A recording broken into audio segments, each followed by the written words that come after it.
Bienvenidos a Renuevo. Qué bueno que estás aquí, te diste un espacio.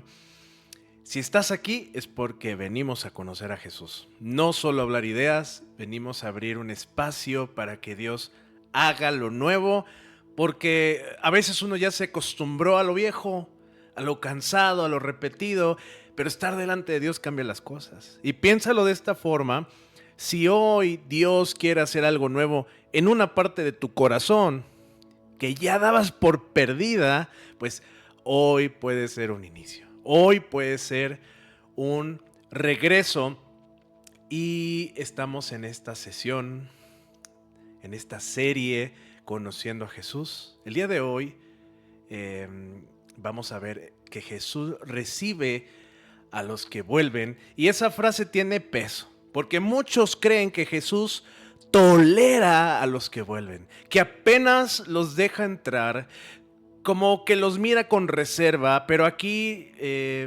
vamos a ver que no dice eso la palabra de Dios. Nos enseña mucho sobre recibir con amor.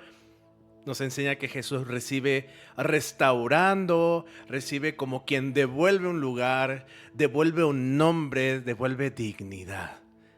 ¿Sí? Y abajo el subtítulo lo afirma todavía más: recibidos con amor, restaurados como hijos.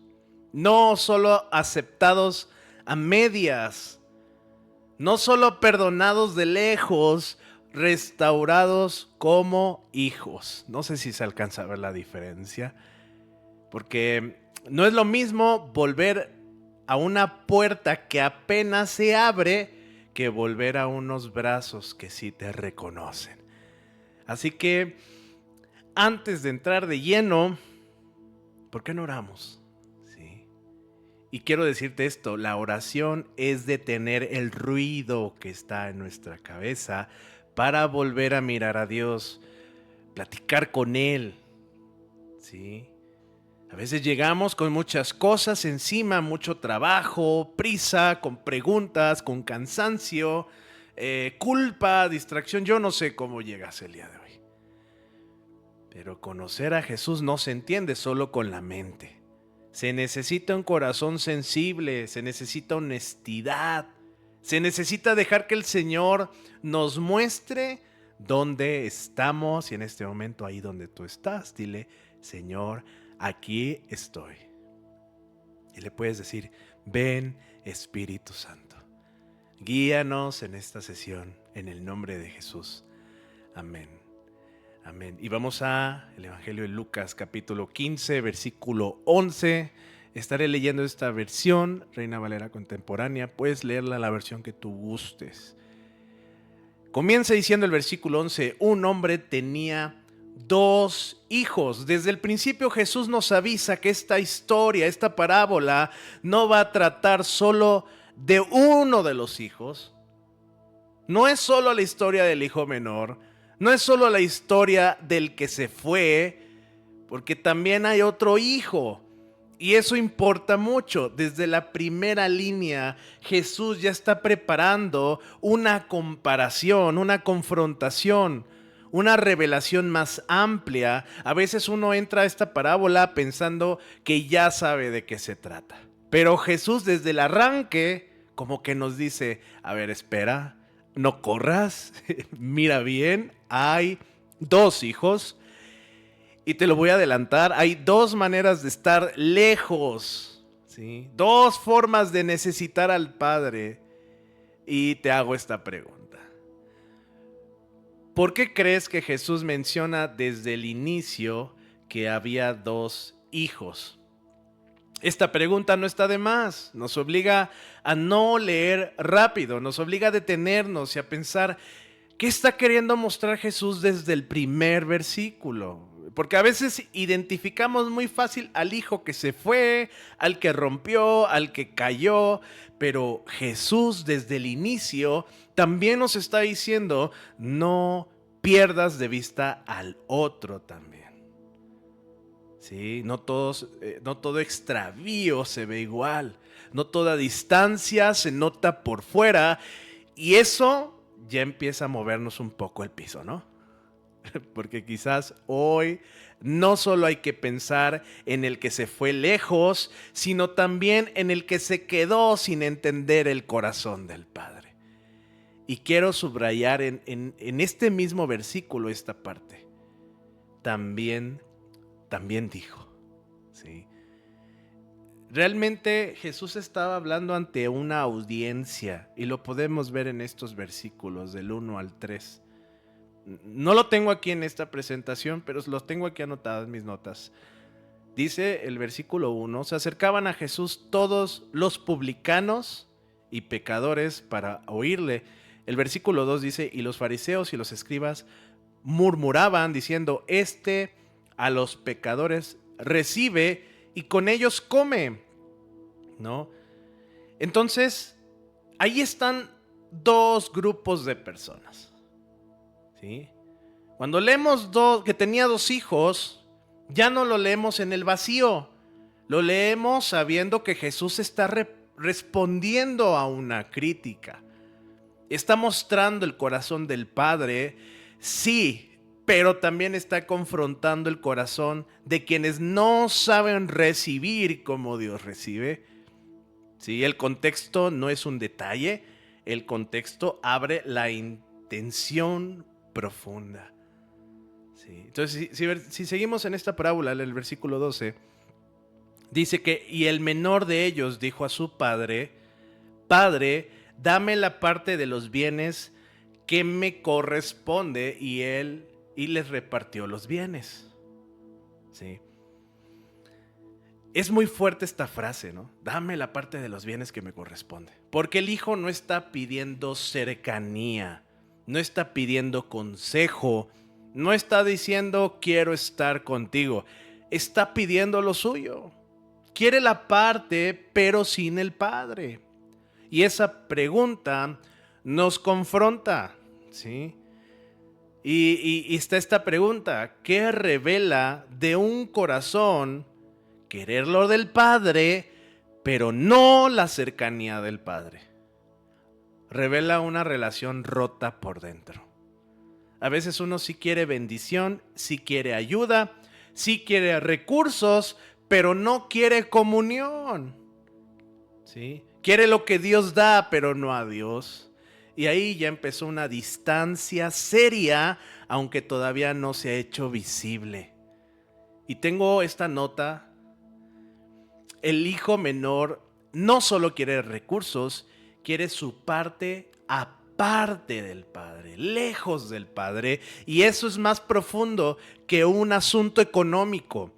Es una postura del corazón. Es decir, quiero lo que me puede sostener, pero no quiero permanecer en relación con Dios. Eso sigue pasando hoy. A veces buscamos vida, estamos en esa búsqueda de la provisión, de la paz, de tener una salida, pero sin dependencia real. Queremos tomar lo útil y seguir lejos. Y Jesús empieza a mostrarnos que el problema no comenzó cuando el hijo llegó a la ruina, comenzó antes. ¿Sí? Comenzó antes, comenzó cuando su corazón quiso separar herencia de presencia. Y cuando uno separa lo que Dios da de Dios mismo, algo ya se torció por dentro. Y dice el versículo 13, no muchos días después, juntándolo todo, el hijo menor se fue lejos. Hasta este momento quiero leer hasta aquí, en este versículo. Y yo creo que aquí está la ruptura. No dejó algo a medias, no guardó puentes para regresar, juntó todo y se fue.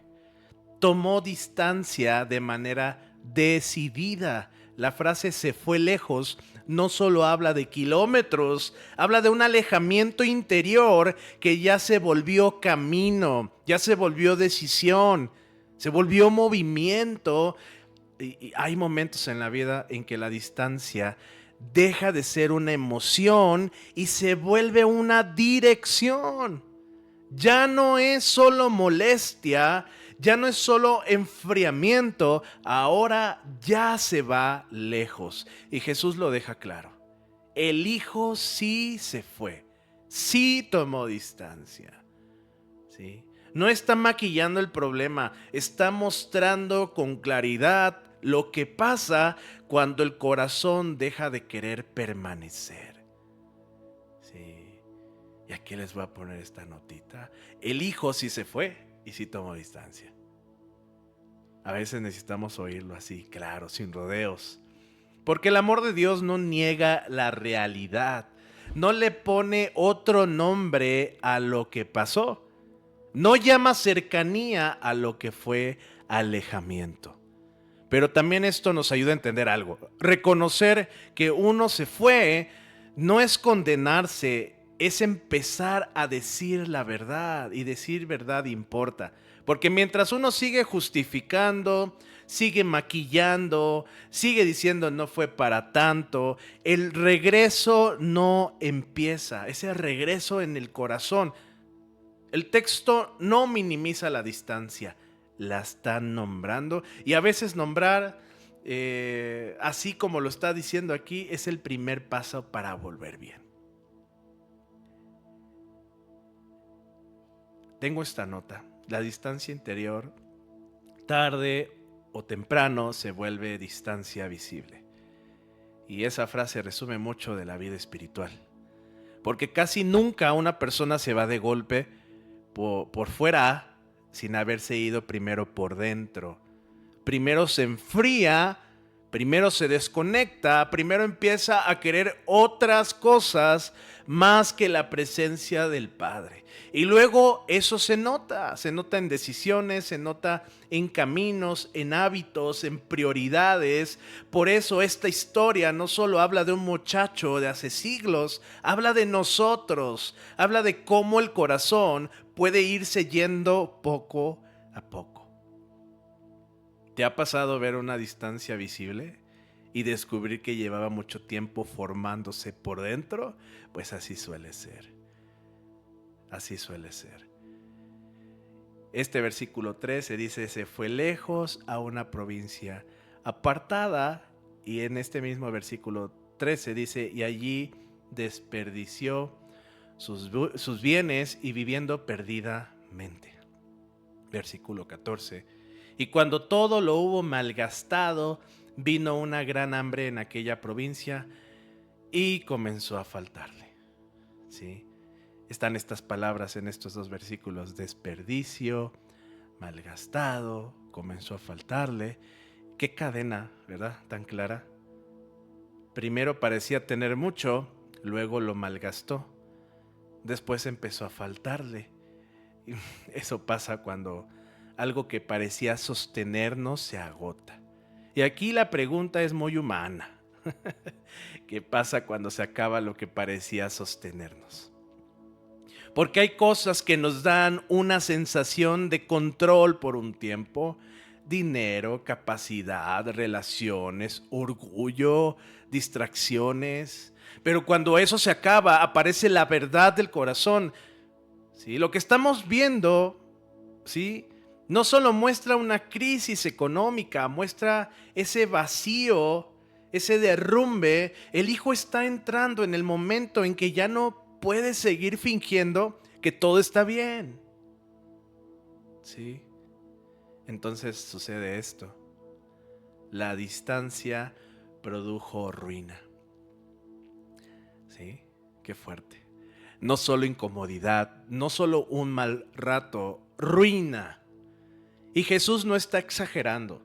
Está mostrando que lejos del Padre, tarde o temprano algo se rompe. Se rompe la estabilidad, se rompe la claridad, se rompe la ilusión de autosuficiencia.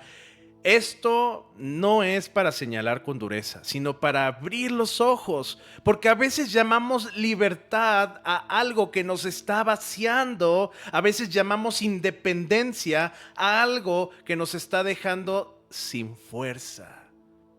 Y aquí Jesús deja ver el resultado. La distancia no produjo plenitud, produjo ruina. ¿Sí se entiende? lo que parecía avance terminó siendo pérdida. Sí. Lo que parece suficiente sin Dios no sostiene para siempre. Qué fuerte. Pensamos que ciertas cosas nos bastan, que con eso alcanzamos, que con eso podemos, y por un tiempo parece que sí, pero no sostiene para siempre, no sostiene el alma, no sostiene el hambre profunda, ni cuando llega la escasez, la crisis, el cansancio. Sin Dios muchas cosas se entretienen, como que adornan, ¿verdad? Distraen, elevan el ego tal vez, pero no sostienen de fondo. Aquí no se trata solo de tener más o menos recursos, se trata de qué cosa estás cargando. Si no es Dios, tarde o temprano se vence. Y te hago esta pregunta. Vamos a ver muchas preguntas. ¿Qué tiene que pasar en una persona para que por fin se detenga? La pregunta es más larga, pero por el momento ponte a pensar. ¿Qué tiene que pasar para que una persona por fin se detenga? Y luego dice, y reconozca que ya no puede seguir igual. Muchas veces uno ve el daño, ve el desgaste, ve la repetición y aún así no se detiene. Sigue, sigue y sigue. Entonces esta pregunta no es teórica, es muy humana. Y la pregunta que yo me hago es, ¿qué tiene que romperse? ¿Qué tiene que doler? ¿Qué verdad tiene que hacerse imposible de ignorar? A veces no basta con argumentos, a veces no basta con consejos. Llega un punto donde la persona tiene que encontrarse con su realidad y eso puede ser difícil, pero también puede ser el inicio de una vuelta real. ¿Sí? Aquí dice, la persona primero puede estar engañada o endurecida, ¿no? Vamos a intentar responder esta pregunta. ¿Sí? Cree que está bien, se justifica, no quiere ver su necesidad. Y ahí pongo una flecha, proceso de quebrantamiento. Nos ayuda a entender algo. El cambio no siempre ocurre de golpe. Muchas veces Dios permite que ciertas capas se vayan cayendo. La capa de la autosuficiencia, la capa de las excusas, la capa de la negación, no sé cuántas existen, ¿verdad? Y no porque Él disfrute vernos sufrir, sino porque a veces mientras la mentira siga cómoda, la verdad no entra. El quebranto no es agradable, pero puede volverse el lugar donde por fin dejamos de pelear con la realidad. ¿Sí? Entonces, vamos a ver cuál es el proceso de quebranto en la vida del hijo pródigo, del hijo menor. ¿Sí? Y dice el versículo 15, y fue y se arrimó. Igual era hasta ahí. Hasta ahí muestra una dependencia, ¿no? El hijo se fue con su plan y no le funcionó. Ya no está el hijo fuerte, ya no está el hijo libre, ya no está ese hijo administrando lo suyo, ahora está pegándose a alguien más para sobrevivir. Ya no dirige, ahora mendiga espacio. Ya no decide con esa libertad, ahora necesita un sostén urgente.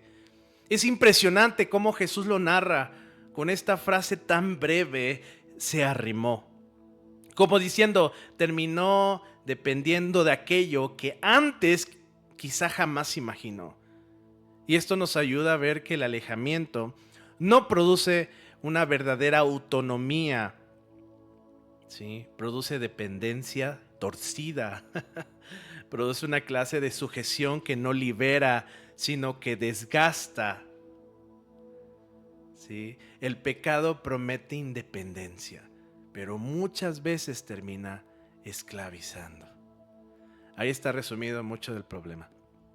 Primero se presenta como una salida, como una libertad, como control propio, pero al final cobra, al final amarra, al final humilla. Y eso es importante entenderlo, ¿sí? Sin exageración, pero con verdad. Porque nadie empieza queriendo quedar esclavizado. Nadie arranca diciendo, quiero perder mi libertad. No. Empieza buscando algo que parece atractivo, que parece útil, que parece placentero. Pero cuando ese camino se profundiza, termina dominando. Y esta historia lo muestra con mucha claridad. El hijo que quería manejar su vida termina atado a una necesidad que lo rebaja. Sí. Y es lo que dice el versículo 15. Y fue y se arrimó a uno de los ciudadanos de aquella tierra, el cual le envió a su hacienda para que apacentase cerdos. Versículo 16. Y deseaba llenar. Sí. Nos muestra ese vacío, esa hambre, esa carencia. Ya no se trata de capricho, se trata de una necesidad que lo consume. Quiere llenarse, pero no puede. Busca saciarse, pero sigue vacío. Y esa es una imagen muy fuerte del corazón lejos del Padre. Porque uno intenta llenarse con algo, luego con otra cosa, luego con otra cosa y sigue faltando algo, sigue el hueco, sigue el hambre, sigue esa sensación de que nada termina de alcanzar.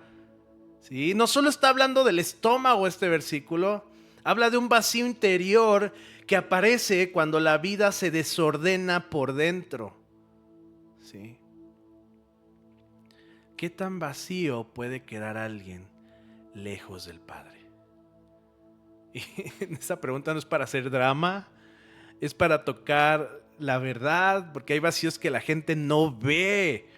Hay hambres escondidas, hay cansancios del alma que no se explican fácil, y cuando uno se aleja, no solo pierde dirección, pierde el centro, pierde ese reposo, pierde esa certeza de pertenencia que sostiene por dentro.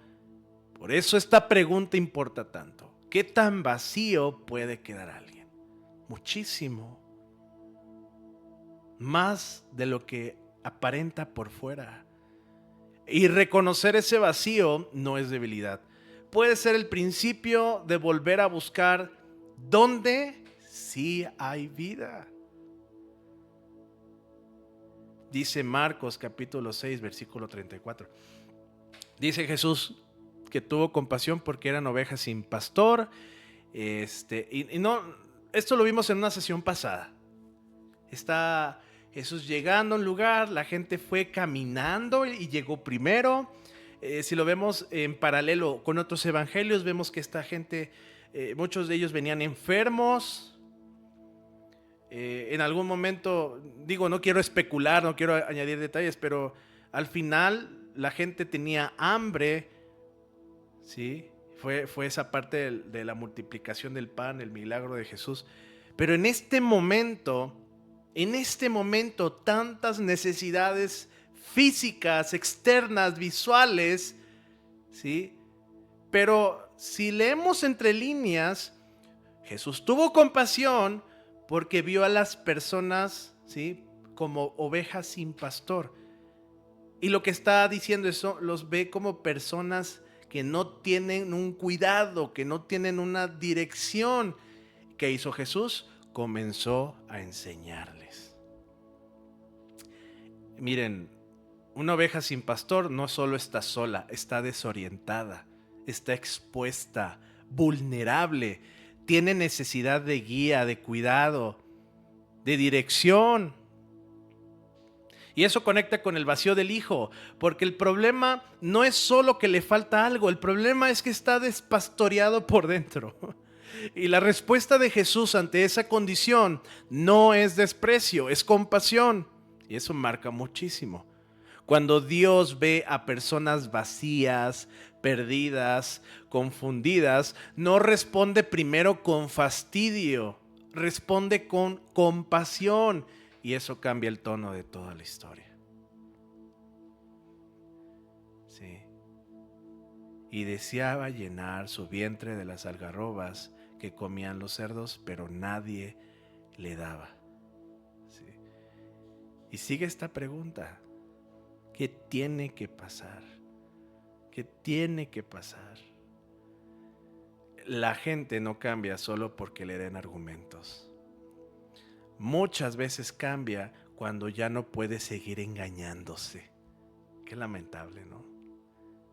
Nos ha sucedido, ¿o no? Y cuando, fíjate cómo dice, y cuando una verdad le pesa más que todas sus excusas. Esa verdad es la palabra de Dios. Sí, útil para redarguir, para enseñar. La palabra de Dios tiene peso. Las tinieblas no pueden contra la luz. Evangelio de Juan capítulo 1. Sí. Llega un punto donde la verdad pesa más. Pesa más que la justificación, pesa más que la costumbre, pesa más que el orgullo. Y entonces algo se quiebra para bien. No porque la persona ya sabe todo, sino que porque por fin deja de sostener su mentira. Ese momento no siempre es cómodo, pero es decisivo. Cuando una verdad nos pesa más que nuestras excusas, el regreso se vuelve posible. ¿Sí? Y es entonces que el versículo 17 dice: y volviendo en sí. Como si por fin despertara, como si hubiera estado desconectado de la verdad, de su condición, de sí mismo, y de pronto algo se acomoda por dentro, porque volver en sí no es solo pensar mejor, es dejar de vivir desde la confusión. ¿Sí? Por eso esta pregunta: ¿qué significa para ti esta expresión, volviendo en sí? Aquí empieza el cambio real. Antes había hambre, ruina, vacío, ahora hay un despertar, ahora hay lucidez. Ya puede nombrar su realidad. Y muchas veces el regreso a Dios empieza así: cuando una persona deja de oír por dentro y vuelve a reconocer dónde está de verdad. Sí. Y me pongo a pensar, a veces uno necesita eso, volver en sí, volver a la verdad, volver a recordar quién era, dónde estaba, qué había perdido, qué necesitaba. Porque cuando uno vive lejos del Padre, no solo se extravía en caminos, también se extravía en su manera de pensar. Y aquí empieza una recuperación interior.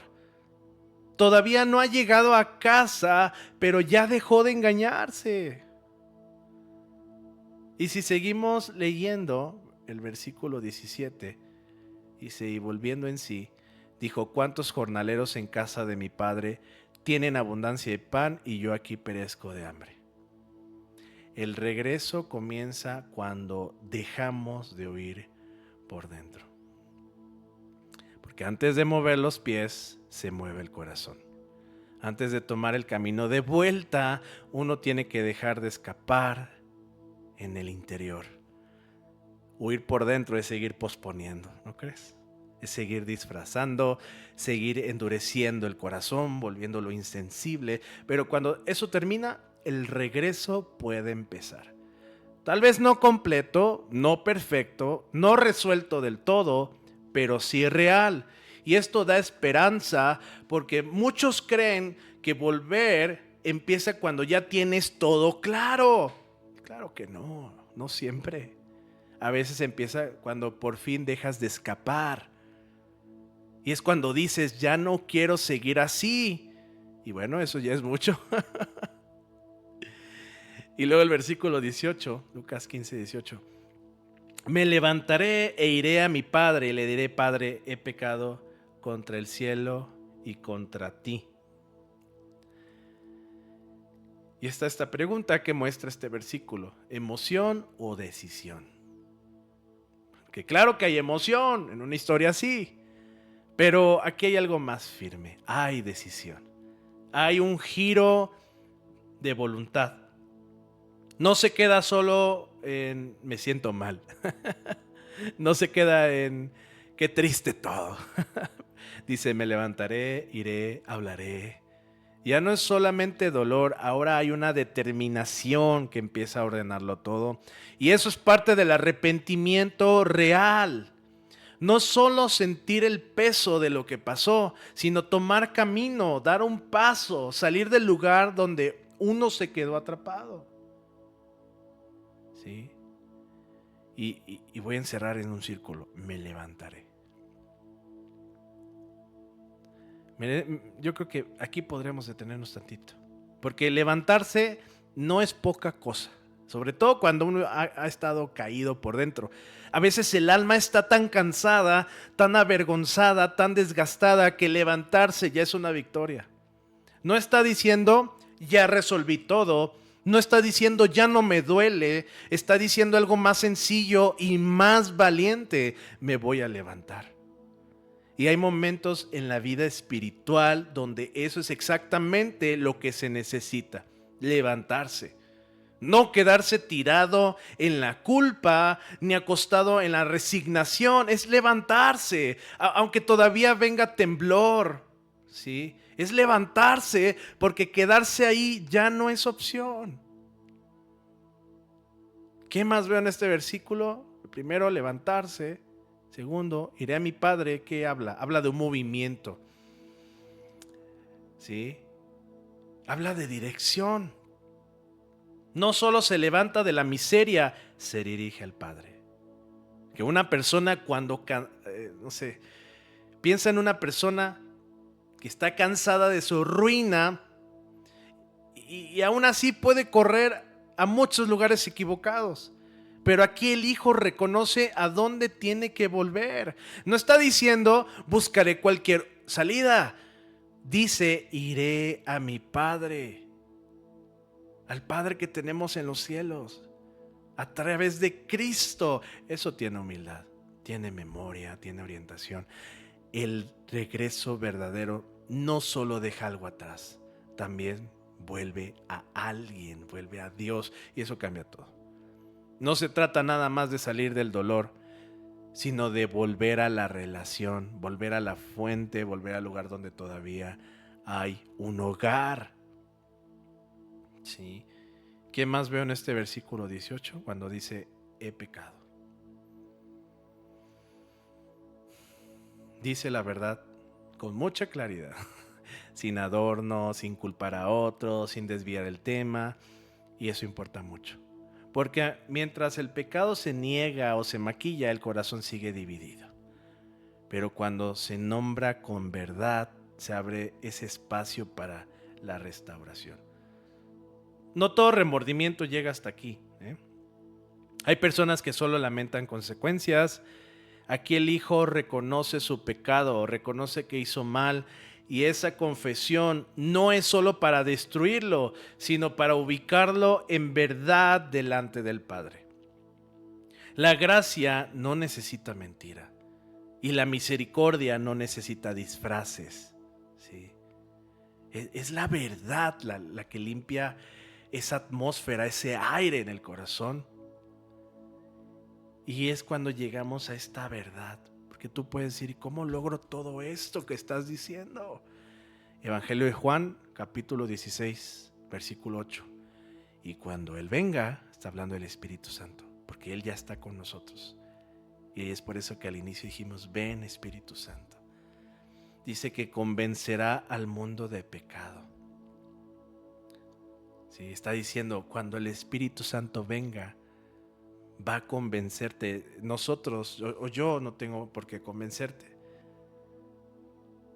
Es por eso que necesitamos, Señor, manda tu Espíritu Santo. Ven Espíritu Santo a mi corazón.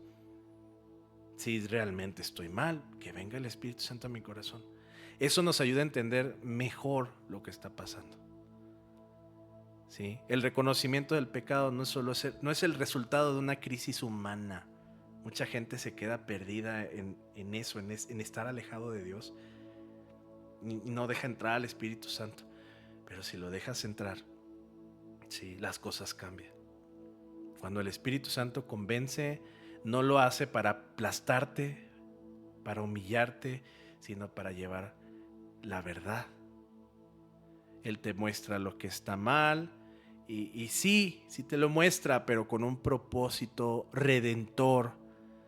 Sí, abre los ojos para que uno ya no siga llamando bien a lo que destruye. Sí, todo eso conecta muy bien con el Hijo. O sea, el Hijo no solo sintió hambre, también fue llevado a reconocer su condición con claridad. Y aunque no lo veamos así con gran detalle en la parábola, pero de ese momento de donde nadie le daba y está ese proceso de quebranto a el volver en sí, ahí entra el Espíritu Santo. Esta es una parábola, es una historia que está contando Jesús. Pero en la vida real entra el Espíritu Santo. Sí, entra el Espíritu Santo. Y yo te haría una pregunta. ¿Existe un falso arrepentimiento? Y que claro que esa pregunta es muy incómoda, pero muy necesaria también, porque no todo lo que parece tristeza es cambio. No toda emoción es regreso. No toda crisis se convierte en rendición real. A veces hay dolor sin verdad. A veces hay vergüenza sin entrega. A veces hay promesas hechas desde la presión, pero no desde un corazón que ha regresado al Padre. Por eso esta pregunta vale tanto. Nos ayuda a no conformarnos con sentirnos mal. Nos ayuda a preguntarnos, ¿hay verdad? ¿Hay decisión? ¿Hay regreso? ¿Hay rendición? El arrepentimiento real no solo se nota en lágrimas, se nota en la dirección que uno toma en la vida. Sí. Aquí tengo una nota. Arrepentirse no es solo sentirse mal, es levantarse y volver. Y ahí está. Claro, sencillo. Sentirse mal puede ser el inicio, pero no es el final.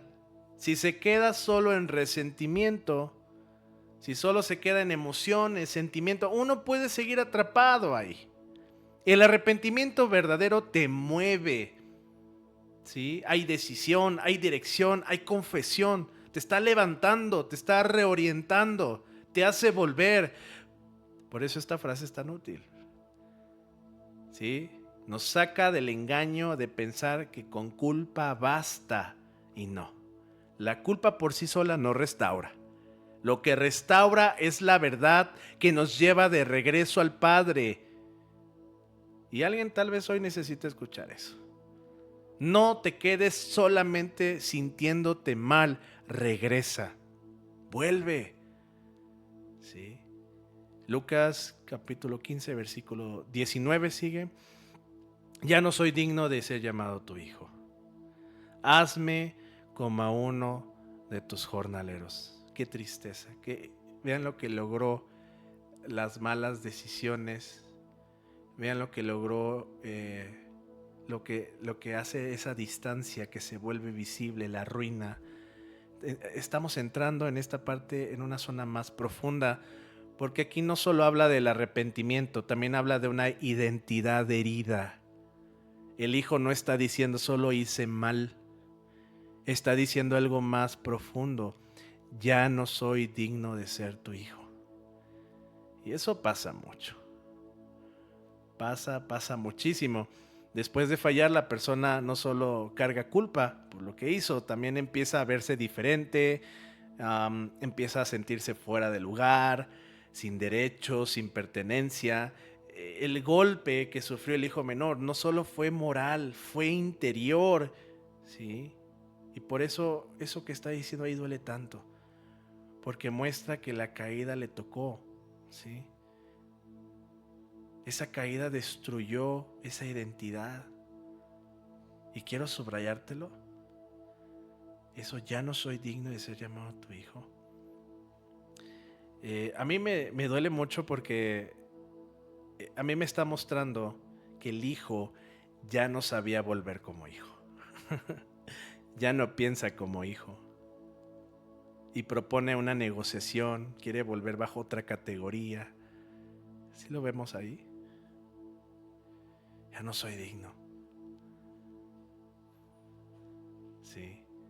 Así habla la vergüenza, así habla la culpa, Así habla la identidad rota. Y uno empieza a olvidarse de quién era delante del Dios, delante del Padre. Por eso este versículo no solo muestra una confesión, muestra una herida, una manera torcida de cómo se ve, ¿sí? Una manera torcida de lo que él cree que necesita, de cómo es el plan para sanar, ¿sí? Ya no piensa como hijo, ¿sí? Yo creo que cuando una identidad está rota, uno quiere como recordar versículos, recordar verdades, tratar de conectar lo que Dios hizo antes, tal vez recordar experiencias con Dios, pero en la práctica dejar de pensar como hijo, como que eso se esfuma, como que desaparece, comienza a pensar como rechazado, como tolerado, ¿sí? Como alguien que apenas podría aspirar a quedarse cerca. Y cuando eso pasa, el regreso necesita más que perdón, necesita restauración interior. Y eso lo vemos en Génesis capítulo 3 y en Mateo 4. No los voy a poner, pero en Génesis 3, si tienes la oportunidad de leerlo, es cuando la serpiente va con Eva y le dice, con que Dios te dijo, ¿no? No comáis de todo el árbol. Y Eva responde y luego pues replica a la serpiente y le dice, no, lo que Dios no te dijo, y está atacando la identidad. Siembra dudas sobre lo que Dios dijo. Y en Mateo algo similar con Jesús, ¿sí? Le dice, si eres hijo de Dios. ¿Por qué pongo estas referencias bíblicas? Porque el ataque del enemigo muchas veces va justo ahí, en la identidad, ¿sí? Ahí va el ataque. Va a la verdad de quién eres delante de Dios. Y cuando esa verdad se fractura, uno empieza a vivir desde la mentira. El hijo menor, el hijo pródigo, no solo pecó, terminó pensando como alguien sin lugar. Y eso conecta con una batalla mucho más profunda. ¿Sí? El versículo 20 dice, y levantándose vino su padre, y cuando aún estaba lejos lo vio su padre. ¡Qué impacto! Porque el hijo todavía venía roto, todavía no llegaba, todavía no daba su discurso, todavía no se componía del todo, y aún así dice que este padre lo vio. Eso nos muestra un padre eterno, un padre atento, un padre que no está indiferente, un padre cuya mirada no se apagó, un padre amoroso, misericordioso. No lo vio cuando ya estaba impecable, cuando el hijo ya se sentía listo para acercarse, lo vio lejos. Y esto tiene que traer mucha esperanza a la vida de las personas. Muchas personas dicen, no, yo no me identifico como el hijo menor. Porque no han visto sus batallas, porque tal vez siguen en ese proceso de quebranto, porque piensan que es una lucha que están haciendo por lo correcto. Hay gente que piensa que Dios solo mira cuando uno ya se arregló, pero aquí no. Aquí el Padre va antes, ¿sí? Y muestra que el Padre ve en la distancia, el Padre ve en el regreso apenas comenzando, ¿sí? Y en ese mismo versículo 20 dice así, y fue movido a misericordia. Ahí está el corazón del Padre. No fue movido a frialdad, a una ley del hielo.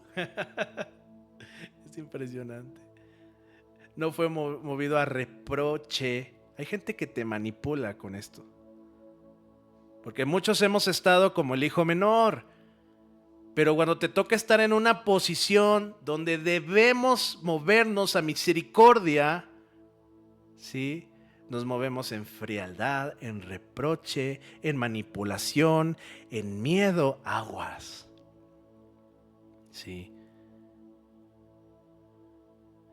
Este momento cambia todo en la vida del creyente. Porque si en la vida de cualquiera que siga a Jesús, que cree en Dios, no hay un Dios en el que tú te puedas acercar, déjame decirte que no estás hecho para cargar o para encubrir el pecado. Dice la Biblia, no prosperarás. El que cubre el pecado no prosperará. Esto que está ocurriendo y que fue movido a misericordia importa muchísimo porque cambia por completo la manera en que imaginamos a Dios. Hay quien piensa que al volver será recibido con reserva, con desconfianza, con distancia, pero Jesús revela otra cosa. El Padre es movido a compasión. La mirada de Dios sobre el que vuelve no nace del desprecio, nace de misericordia. Y esa misericordia empieza a correr antes de que el Hijo termine de explicar cualquier cosa. Hace unas sesiones leíamos sobre Zaqueo, un hombre jefe de publicanos, que Jesús lo vio en un árbol, le dijo quiero entrar a tu casa y hubo ahí así, híjole, un fruto de arrepentimiento maravilloso, léanlo ahí en Lucas 19, pero la gente criticó porque Zaqueo era cobrador de impuestos, criticó, él me robó y probablemente tenían razón, pero ve lo que dice Jesús. Porque el Hijo del Hombre, Lucas 19:10, porque el Hijo del Hombre vino a buscar y a salvar lo que se había perdido. Es un título de Jesús, el Hijo del Hombre. ¿Sí?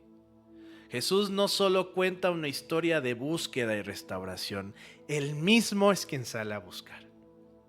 ¿Te imaginas que hay personas a las que podríamos rechazar y Jesús, nuestro Jesús, en quien hemos creído, es el que está saliendo a buscar y nosotros es como tal vez poniendo obstáculos?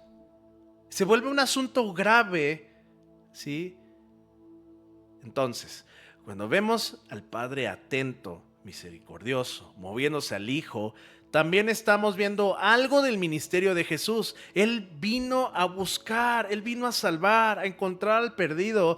No vino solo a informar, ni solo a corregir, vino a rescatar. Esta parábola no está separada de Cristo, está llena de Cristo. Lo que el Padre muestra en la historia es que Jesús lo encarna en su misión. Y si te pregunto, porque bueno, en este versículo 20 fue movido a misericordia, pero dice que corrió, se echó sobre su cuello y le besó. ¿Qué te impacta más? Que lo vio, que corrió, que le abrazó. Porque cada una de esas acciones dice algo distinto, ¿sí? No me quiero meter a tanto detalle, pero bueno, a veces a uno le impacta más una parte que otra según la necesidad del momento. Hay quien necesita saber que Dios todavía lo ve, hay quien necesita saber que Dios no lo espera inmóvil, sino que sale al encuentro. Hay quien necesita ser confrontado con esto. Ese abrazo de Dios es más cercano de lo que te imaginas. Y quiero volver a resaltar eso, porque todo esto lo puedes recibir de Dios aún estando lejos. No es una licencia para que tú sigas pecando. Estamos viendo en este momento que el Hijo, en su corazón hubo un arrepentimiento real que lo movió, que le puso una dirección y que confesó.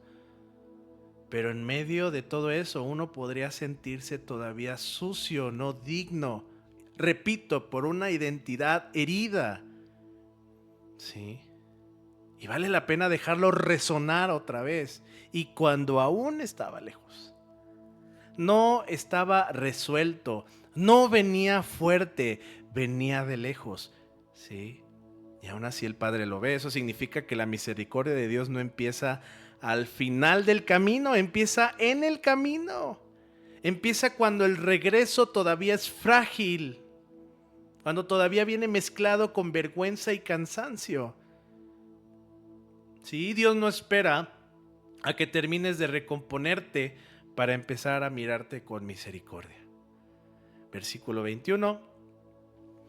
Y el Hijo le dijo: Padre, he pecado contra el cielo y contra ti, y ya no soy digno de ser llamado tu hijo. Ahí está el discurso del hijo.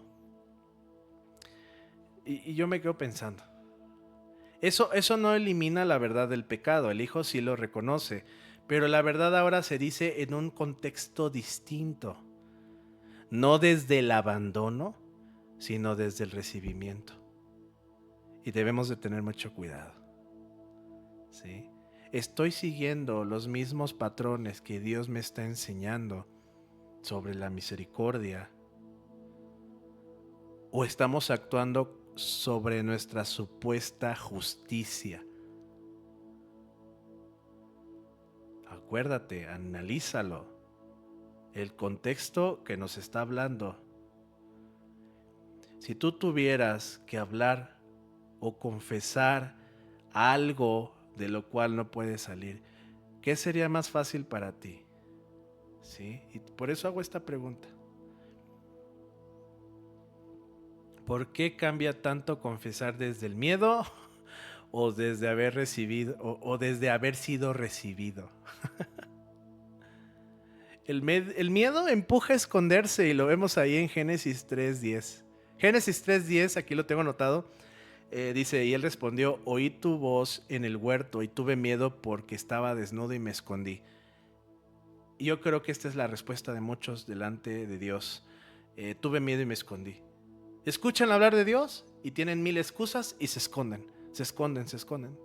Que pase en medio tal vez miedo, vergüenza, enojo, incongruencia, no sé, lo que tú quieras, pero al final, en lugar de mostrarte delante de Él, te escondes.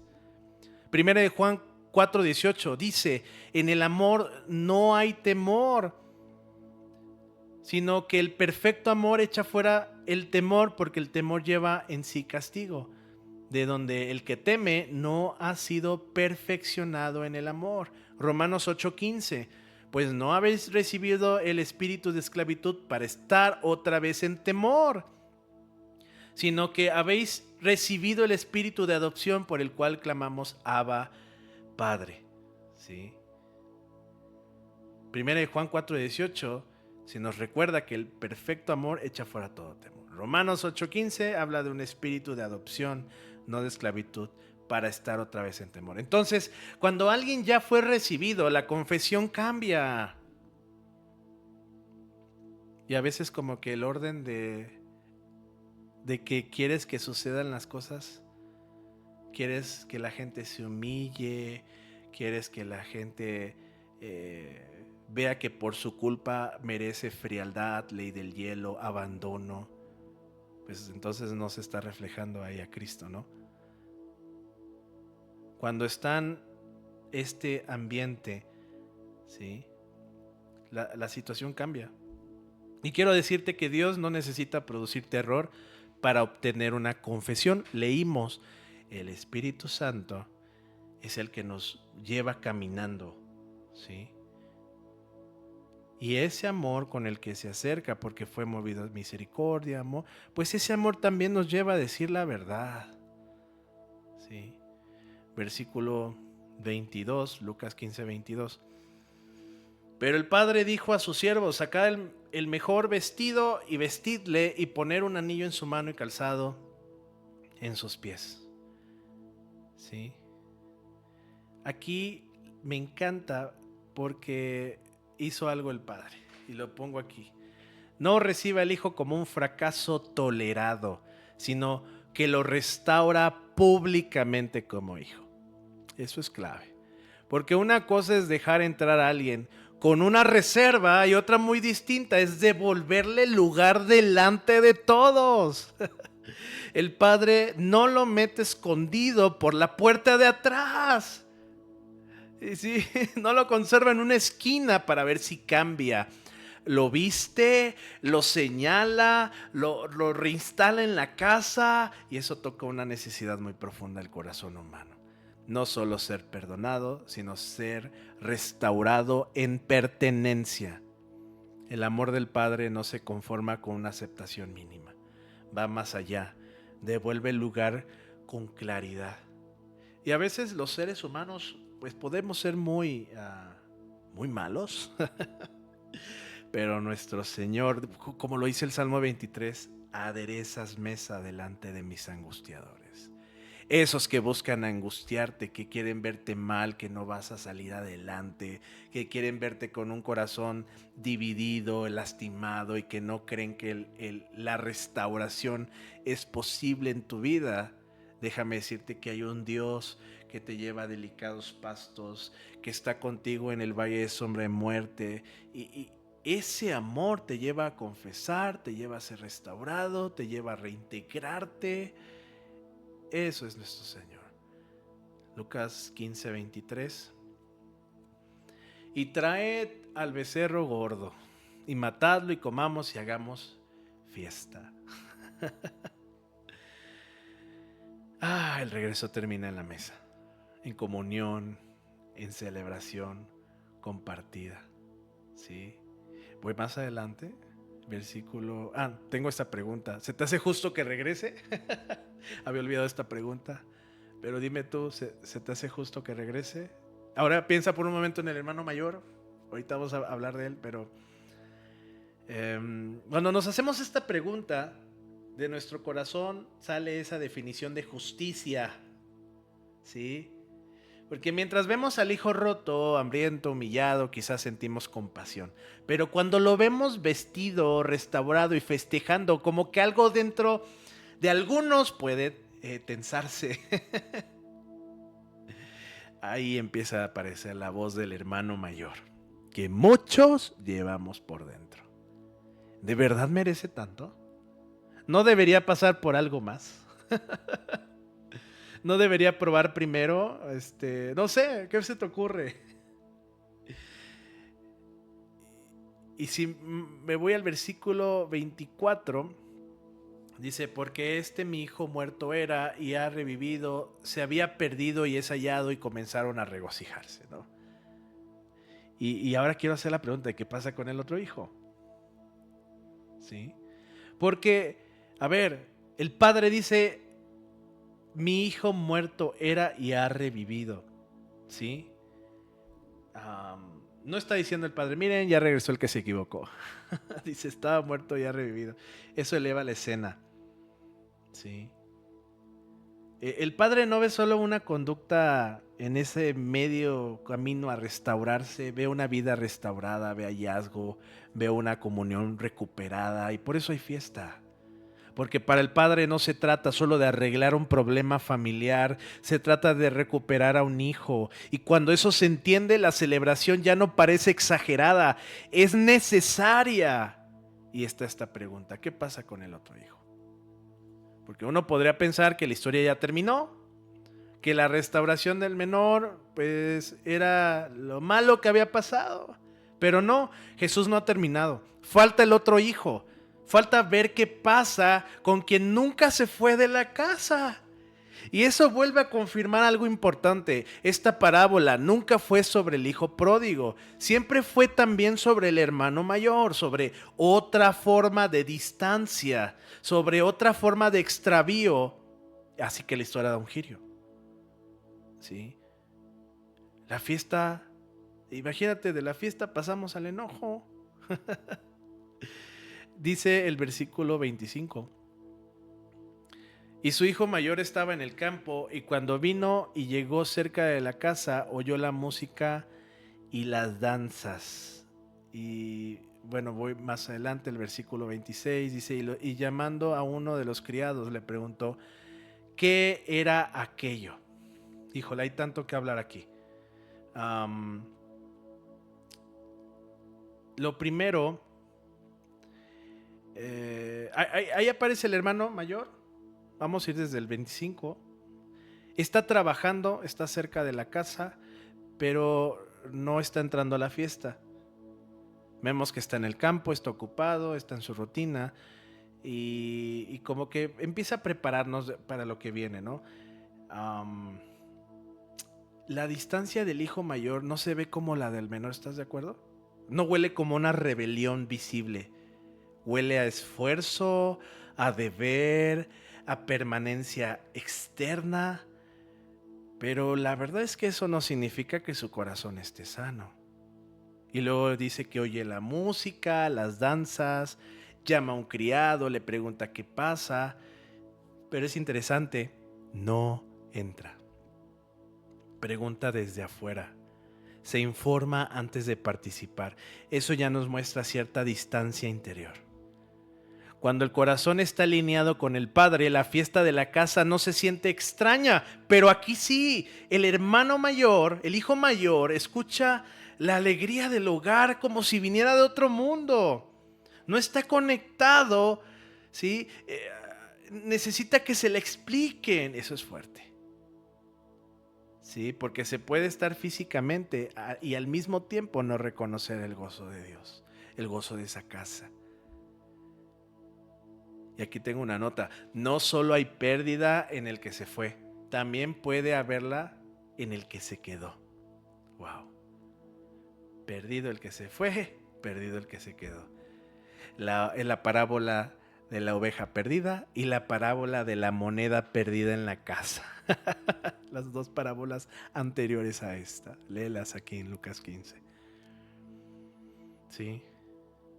La mayoría entendemos bien fácil la pérdida del hijo menor, pero cuesta más ver la pérdida del mayor.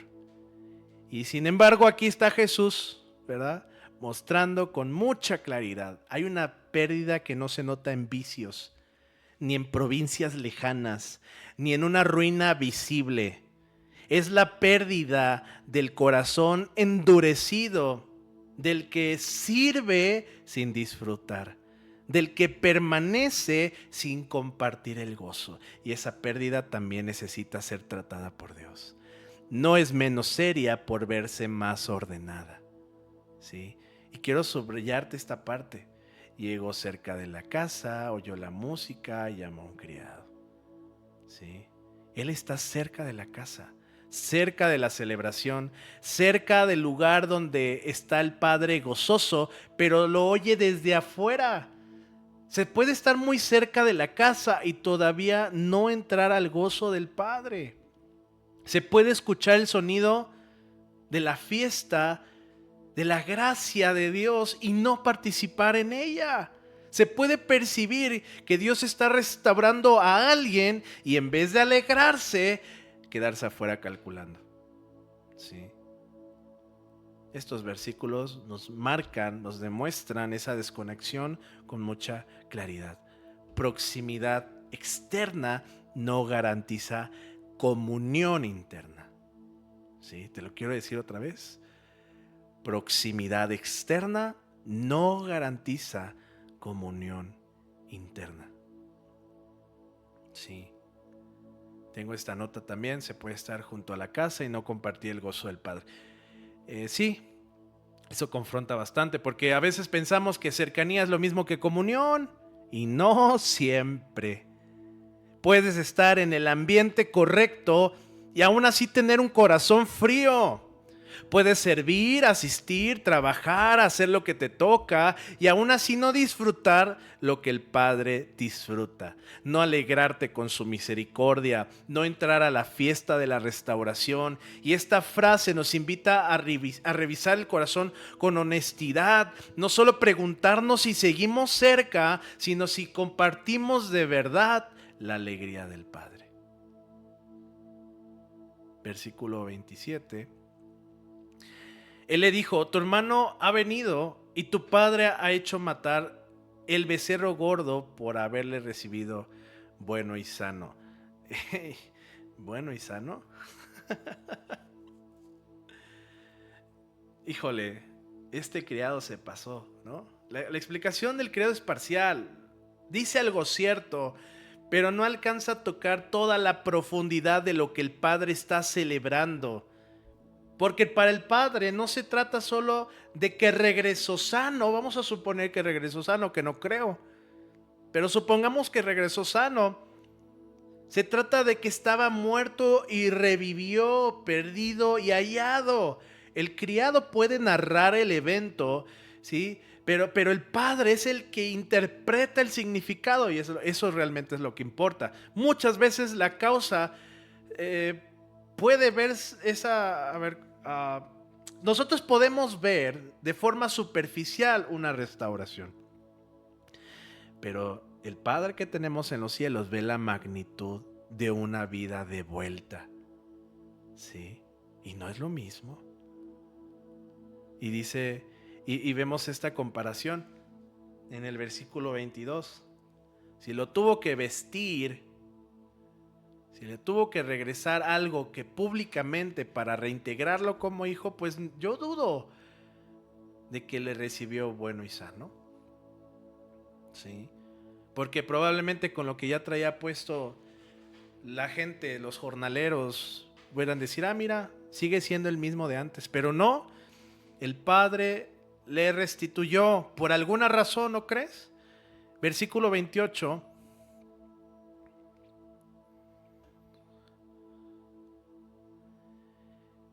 Dice, el hermano se enojó, entonces se enojó y no quería entrar. Sí, te lo voy a subrayar. Se enojó y no quería entrar. Qué difícil. La fiesta del Padre no le produce gozo, le produce enojo. Y eso no es un detalle pequeño. La restauración de otro, ¿sí?, está despertando esa resistencia, esa justicia entre comillas. Y no quería entrar. La puerta está abierta, está la fiesta, está el Padre contento y él no quiere entrar. No se trata de una puerta cerrada, sino el problema es en el corazón endurecido de este hermano mayor. Sí. Prefiere quedarse afuera con su enojo antes de rendirse a la alegría del Padre. Sí. ¿Qué revela este enojo?